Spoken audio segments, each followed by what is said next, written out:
Picture this. It's a Tuesday morning. Marcus is 34 years old, brings home about $72,000 a year, and he's standing in his kitchen before work, stressed, quietly doing math in his head.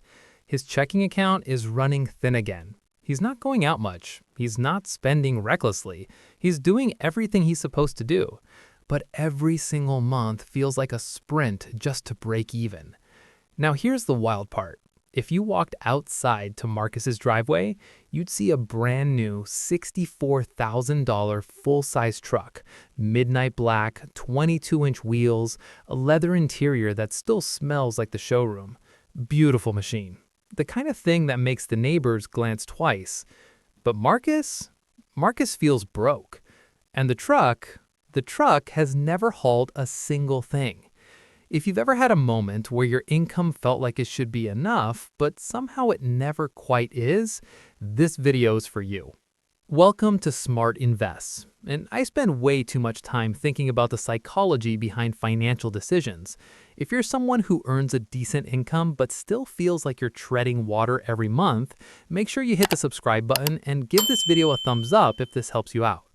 Today we're talking about one of the most invisible wealth traps in America, and it's sitting in driveways all across the country right now. I call it the driveway dream trap. And once you see it, I promise you, you will never look at a parking lot the same way again. The setup. Challenge the belief. Here's the thing. Most people think their biggest financial enemy is something dramatic. Bad investments, medical debt, job loss. And sure, those things are real, but the number one silent killer of middle-class wealth? It's the payment you agreed to on a Tuesday afternoon at a dealership when a finance manager asked you one very specific question. What monthly payment works for your budget? That question is not innocent. That question is the entire trap. Look, the average new vehicle transaction price in the U.S. hit $48,200 in 2024, according to Kelley Blue Book. For full-size trucks specifically, we're talking $58,000 to $85,000 depending on trim. And the average auto loan term has now stretched to 72 to 84 months. That's 6 to 7 years just to make the monthly number feel manageable. Here's what most people don't realize. When a dealership structures your deal around the monthly payment, they're not helping you afford the truck. They're helping you forget what the truck actually costs. The math. Make it real. Let me show you what I mean with Marcus's actual situation. Marcus earns $72,000 a year. After taxes and deductions, he's taking home roughly $4,600 a month. He buys a truck for $64,000. Puts $4,000 down, basically wipes out his savings, finances the remaining $60,000 at 7.5% interest over 72 months. His monthly payment? $1,034. But that's just the start. Full-size truck insurance for a 34-year-old male averages around $220 a month. Registration, average monthly, adds about $45. And that truck gets around 16 miles per gallon on a good day. Driving 14,000 miles a year at $3.70 per gallon, that's another $323 a month in fuel. Total monthly cost of that truck, $1,622. Out of $4,600 take-home pay. That is 35% of his income going to a single depreciating asset. Financial advisors typically recommend keeping total transportation costs, not just one vehicle, under 15% of gross income. Marcus is more than double that threshold with just one truck. This is where it gets really interesting. Over the full 72-month loan, Marcus will have paid $74,448 in payments, plus his $4,000 down, $78,448 total. What will that truck be worth after 6 years? Based on standard depreciation curves for full-size trucks, somewhere around $26,000 to $31,000. So Marcus spent $78,000 to end up with a $28,000 asset. That's $50,000 in pure wealth destruction, before we even talk about what that money could have done. If Marcus had invested that $1,622 monthly difference, the gap between his truck cost and what a solid used car would run him, into a basic index fund averaging 8% annual returns, over those same 6 years, he'd be sitting on roughly $145,000. One vehicle decision, a $195,000 swing in net worth. The psychology. Why smart people fall for this. Now, you might be thinking, okay, but Marcus needed a truck. What if he has to haul stuff? And this is exactly where the psychology kicks in. I want to walk you through 3 mental traps that make the driveway dream trap so effective, even on people who consider themselves financially responsible. Trap 1. Identity before utility. Trucks, and really any aspirational vehicle, stopped being primarily tools a long time ago. They became costumes. The advertising for these vehicles never shows someone making a boring trip to the grocery store. It's mountains, it's mud, it's hauling something heavy through dramatic weather. You buy the capability even if you never used the capability. And here's the uncomfortable data on that. A study by automotive research firm IC Cars found that a significant portion of full-size truck owners use their truck bed fewer than once per month.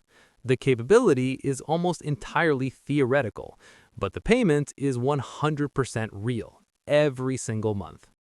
Trap 2. Social proof makes financial nonsense look normal. When your coworker pulls up in a new truck, your neighbor gets one, and your brother-in-law just traded up, truck ownership starts to feel less like a luxury and more like a baseline. You're not keeping up with the Joneses consciously. You're just absorbing what normal looks like. Here's the thing about that normal, though.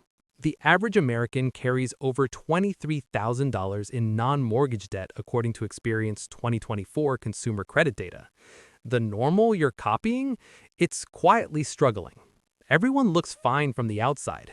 The stress, the underfunded retirement accounts, the "we'll handle that next month" conversations, those don't show up in the driveway.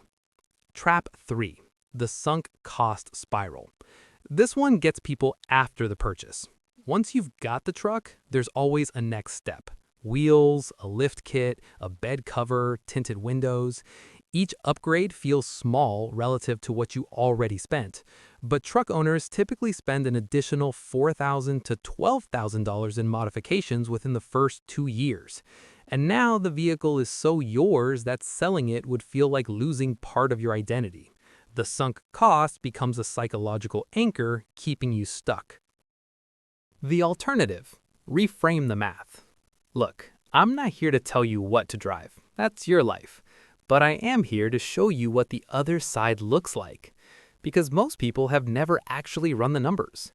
Meet Diana, same income as Marcus, $72,000.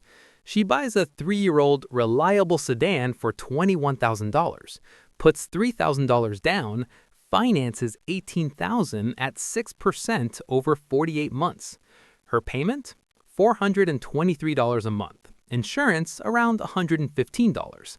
Fuel in a car getting 32 mpg, about $135 monthly. Total, $673 per month. Diana invests the difference, $949 every month, into index funds. Over 6 years at 8% average returns, Diana builds $89,000 in investments. Over 10 years, she's approaching $175,000 from that single monthly difference alone.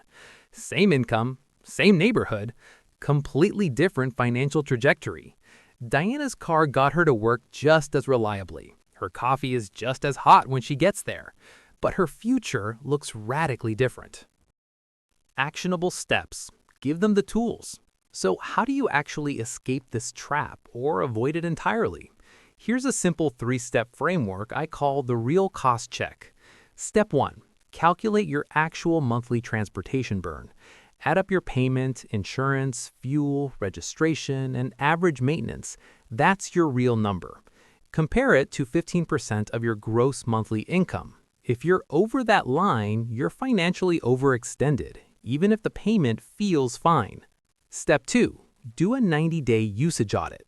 For the next 3 months, write down every single time you use your vehicle's special capabilities: towing, hauling, four-wheel drive, whatever justified the purchase. At the end of 90 days, look at that list honestly. If it's mostly empty, you're paying a premium for features you don't use. That's important information. Step 3. Run the opportunity cost number. Take whatever you spend monthly above that 15% threshold, multiply by 12, then compound that at 8% over your remaining working years, using any free online compound interest calculator. That number, that's what the vehicle is actually costing you, not the sticker price, the future you're trading away. Here's what I want to leave you with. The driveway dream trap isn't about trucks specifically. It's about the gap between looking financially capable and being financially capable. And that gap is where wealth goes to die. The people I've watched build real, lasting financial security, almost none of them drove impressive cars while they were doing it. They drove boring, paid-off, reliable transportation, and they quietly moved money into things that grew. Then, one day, they had options. Real options. The ability to walk away from a job they hated, take a risk on something they believed in, or just sleep without doing math in their head at 6 a.m. That's the goal. Not the truck, not the image, the freedom. And freedom doesn't live in your driveway. So before you walk into that dealership, before you let a finance manager ask you about monthly payments, run your numbers. Know your real cost. Know what you're actually choosing between, because it was never really about the car. If this video made you think differently about your financial decisions, hit that thumbs up. It genuinely helps this channel grow. And subscribe to Smart Invests so you don't miss the next one. I'll see you there.